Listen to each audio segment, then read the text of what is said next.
Now that we've established that the answer is in the text on the page somewhere, let's talk about some of the ways you can find that answer. And one of the key skills that you need for SAT reading success is the skill of paraphrasing. So paraphrasing is simply translating what you've read into your own words.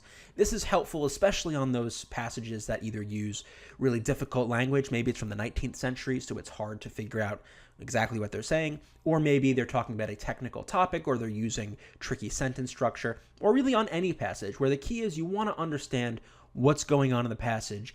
And one of the ways to do that is to translate it into your own words. And this is especially helpful because typically correct answer choices on the SAT will simply be paraphrases of what's in the text, right? Again, answers on the page. If you can paraphrase and summarize what you've read in the particular portion of the passage that they're citing. So for example, if they are talking about the third paragraph and they have a question on that, being able to paraphrase that third paragraph and find the choice that best matches that paraphrase is a useful skill.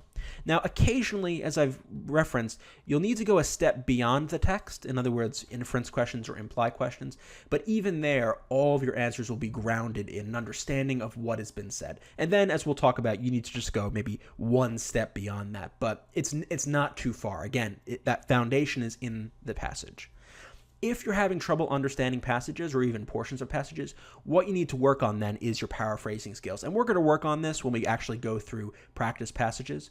But what I actually want to do just for this video is take a look at a portion of a passage from an SAT and talk about how we might paraphrase it. So what I want you to do first is pause the video, read this passage, and then what I want you to do is paraphrase it. So try to put what you read into your own words. And you can do it sentence by sentence. So as we're going to do in a second, we're going to go through each sentence. We're going to paraphrase each sentence so we get an understanding of the passage as a whole.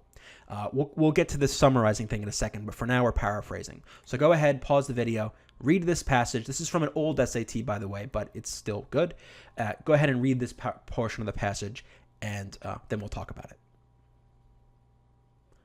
Okay, so keep your paraphrase in your mind. Let's read through this together, and I will paraphrase it sentence by sentence. And what you want to see here is how close your paraphrase is to mine. Of course, paraphrases can be different. They can vary because we might focus or phrase things in a different way, but the core of it should still match. For me, as for others, the internet has become the conduit for most of the information that flows through my eyes and ears and into my mind. So, paraphrasing this, in other words, the internet is where all the information this person gets, the source of all the information that this person gets now.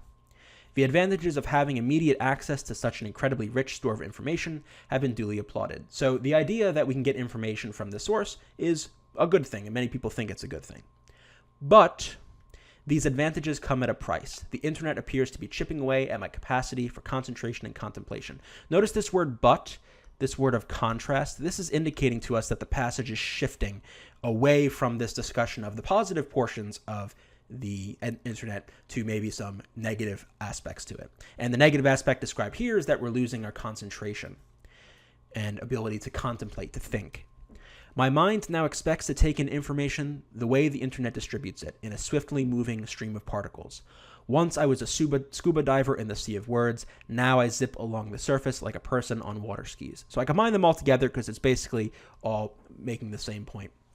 So now this person processes information in a superficial way, right? They just zip along the surface using this skiing metaphor, water skiing metaphor, instead of being, submerged as a scuba diver would be in water, being submerged in a sea of words. In other words, being fully contemplating and deeply engaged with whatever this person's working in.